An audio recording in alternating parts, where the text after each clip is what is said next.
Hello friends, study दीप education channel में मैं आपका बहुत बहुत स्वागत करती हूँ। और आज मैं आपको प्राचीन इतिहास में जहाँ से मनुष्य की उत्पत्ति चिंपैंजी नाम के एक बंदर से मानी जाती है, जो प्राय दक्षिण अफ्रीका में पाया गया था।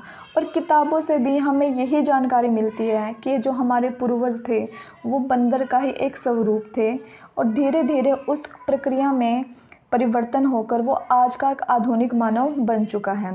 जैसे हम ये मान लेते हैं कि जो चिंपैंजी नाम का बंदर था वो पहले 4 टांगों पे चलता था, फिर 2 टांगों पे चलने लगा, और धीरे धीरे उसका क्रम जो उसका धीरे धीरे क्रम है वो विकास की प्रक्रिया में शुरू होकर एक मानव का रूप उसने धारण किया है। ठीक है, लेकिन मैं आपको ना इसके बारे में ना कुछ इन्फॉर्मेशन देना चाहती हूँ कि एक्चुअली में ना ये सब चीज़ें कितने लंबे समय के बाद हमारे सामने अवतरित हुई हैं। क्योंकि हम जब इतिहास पढ़ते हैं हम सब ये सोच लेते हैं कि जैसे एकदम से बंदर आ गया हो गया और उसके बाद इंसान बन गया, लेकिन ऐसा नहीं है। मैं आपको ना इसके बारे में कुछ तथ्य प्रस्तुत करना चाहती हूँ। चिंपैंजी नाम का बंदर, ठीक है, जो चिंपैंजी नाम का बंदर है, ठीक है, इसकी जो समय सीमा है ना वो हिमयुग तथा 60 वर्ष मानी जाती है। ठीक है, हिमयुग और 60 वर्ष माने जाते हैं। चिंपैंजी नाम का आधार मानकर आगे मानव का रूप परिवर्तित होता है। ठीक है, और ये देखो जो हमारी पृथ्वी है वो कब अवतरित हुई है? 4.5 अरब वर्ष पहले अवतरित हुई है। तो आप ये देख सकते हो कि यहाँ से कितना समय लगा। ठीक है, और जो ये हमारी पृथ्वी है, ये पृथ्वी क्या है? सूर्यमंडल में सूर्य जिसका सूर्य सदस्य है और जिसका अपना क्या है? अपना परिवार है, और जिसमें कितने हैं? 9 ग्रह हैं, जिसको हम 9 ग्रह कहते हैं ना। ठीक है, तो फ्रेंड्स मैं आपको ना ये जो चीज़ें बता रही हूँ थोड़ा इस हिस्ट्री से थोड़ा टॉपिक हटके है। मैं सिर्फ आपको इस पर्पज़ से बता रही हूँ ताकि हमें ये एनालाइज हो सके कि जो प्रक्रिया है ना वो एकदम से नहीं बदलती, एकदम से चीज़ें नहीं। कहाँ से हमारी पृथ्वी जनरेट हुई है, कहाँ से क्या चीज़ें जनरेट हुई हैं, कितना समय लगा। सिर्फ आप अगर जो इतिहास पढ़ रहे हो तो इतिहास में आपको सबसे पहले ये पता होना चाहिए कि कौन सी काल प्रक्रिया किस समय के दौरान हुई है, कितना समय हमें चेंज होने में लगा है। तो इसलिए मैं आपको थोड़ी सी चीज़ें बता रही हूँ कि जो चिंपैंजी नाम का बंदर है ये कितने समय में और किस प्रकार अवतरित हुआ होगा, और ये किसका पार्ट है, यानी कि किस पर डिपेंड करता है, ये किसका हिस्सा कह सकते हैं हम लोग। ठीक है, तो चिंपैंजी नाम का बंदर है ये पृथ्वी, क्योंकि जो चिंपैंजी नाम का बंदर ऑब्वियसली बात है पृथ्वी पर ही रहेगा।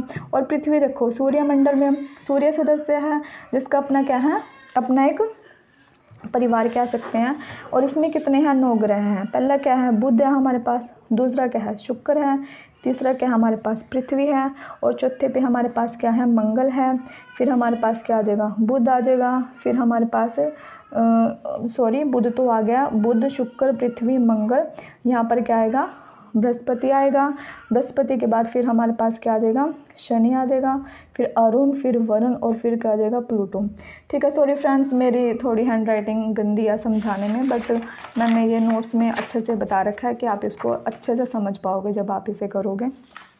ठीक है, तो सूर्यमंडल है, और ये देखो जो सूर्यमंडल है ये किसके ऊपर किसका हिस्सा है? आकाशगंगा का। किसका हिस्सा है? आकाशगंगा का। और ये आकाशगंगाओं की संख्या ये नहीं है कि इसकी संख्या 1 है।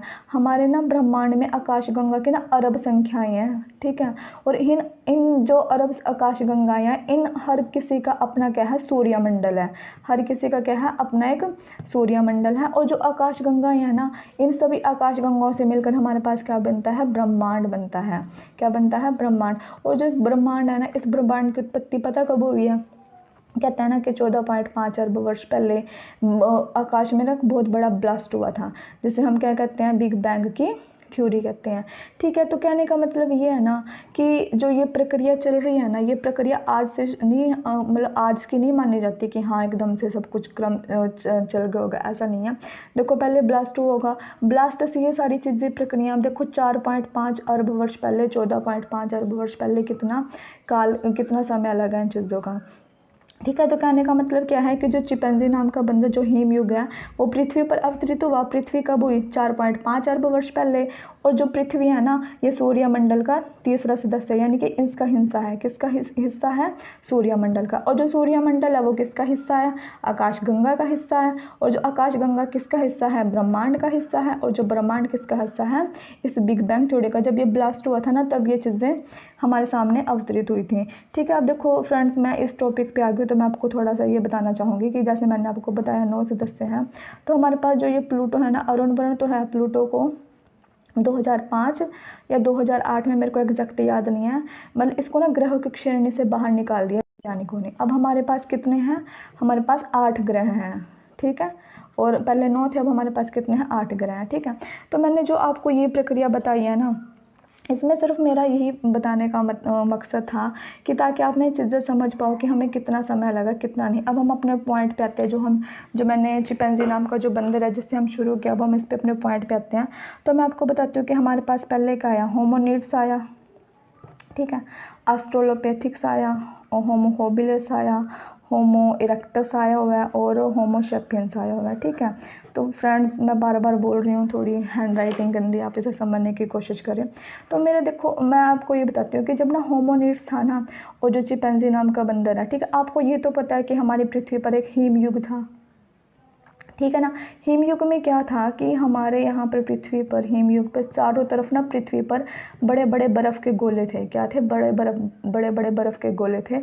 और जो होमोनिड्स नाम का जो ये चिंपैंजी कहेंगे या बंदर कहेंगे या आदि मानव ही बंदर ही बोल लेंगे अभी तो से, ये क्या करता था? एक गुफाओं में रहता था। ठीक है।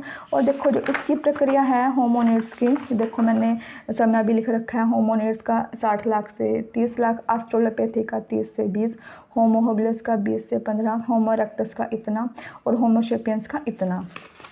ठीक है। तो ये देखो, जब हमारे पास ये हिमयुग था और होमोनिड्स था, ये क्या करता था? पहले बर्फ़ की गुफाओं में रहता था। इसके पूरे शरीर पे क्या थे? बाल ही बाल थे, और ये 4 टांगों पे चलता था, और बर्फ़ की गुफाओं में रहता था। लेकिन क्या हुआ कि जैसे जैसे युग परिवर्तन हुआ, जैसे धीरे धीरे समय परिवर्तन हुआ, जो सूर्य है ना, सूर्य की प्रकाश की किरणें और गर्मी बढ़ने लगी। ठीक है। और प्रकाश भी बढ़ने लगा। तो क्या है, जब ये पृथ्वी पर आया सूर्य का प्रकाश, तो क्या बर्फ़ ने क्या किया? बर्फ़ ने पिघलना शुरू किया। और जब बर्फ़ पिघलना शुरू किया तो यहाँ पर क्या हुआ?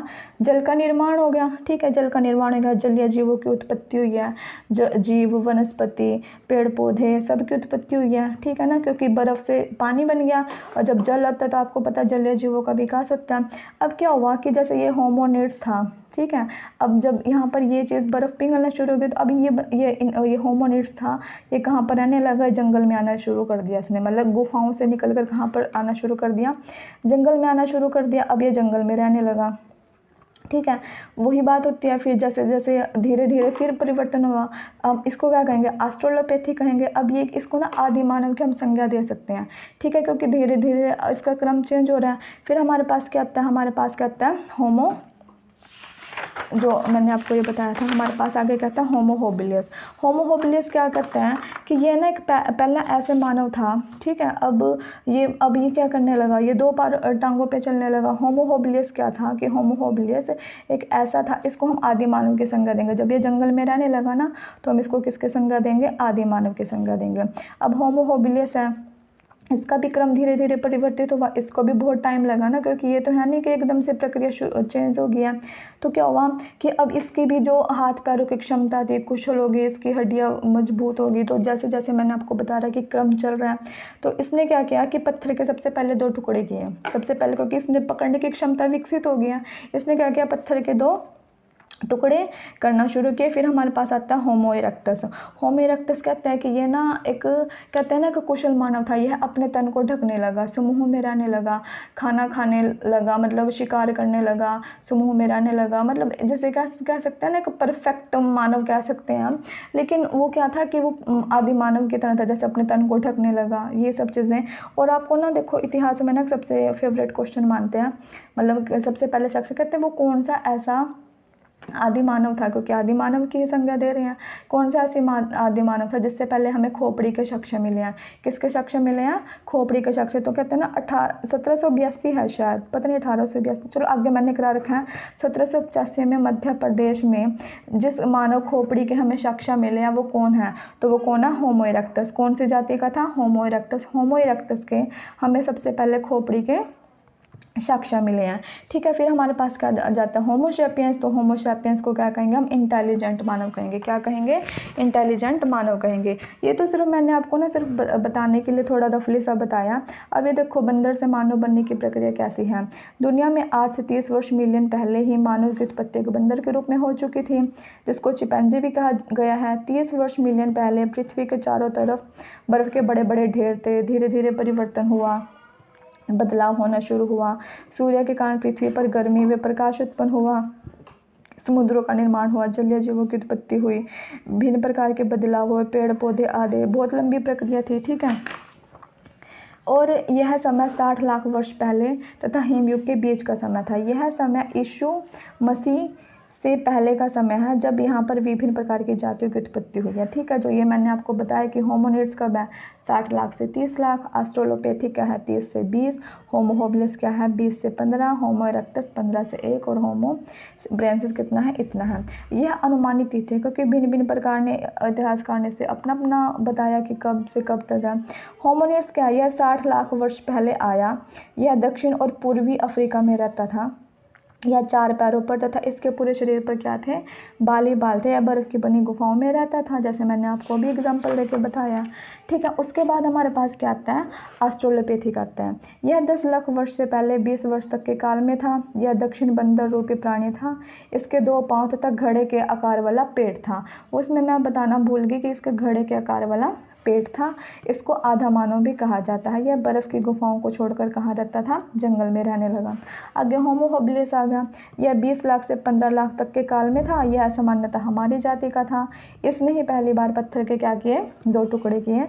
होमो इरेक्टस आ गया। यह 15 लाख से 1 लाख तक के काल में था। यह बंदर से कुशल मानव बना तथा यह अपने तन को ढकने लगा, वृक्ष की छाल का प्रयोग करने लगा, खुले मैदान में रहने लगा, शिकार करने लगा, समूह बनाकर रहने लगा। ठीक है, और 10 लाख ईसा पूर्व 1982 में मध्य प्रदेश में, 1982 था ना जहाँ मैंने आपको ये बताया था, यहाँ बता रही थी मैं 1782। ठीक है, तो 1982 है हमारे पास। क्या है? 1982 है। ठीक है, 1982 में मध्य प्रदेश में जिस मानव की खोपड़ी पहली बार मिली थी वह इसी जाति का था।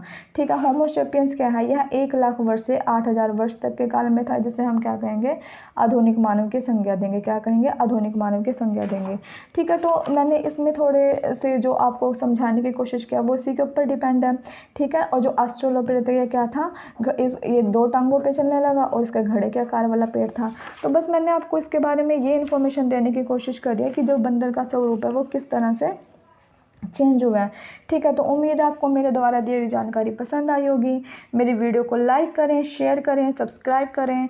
Thank you so much. Have a nice day.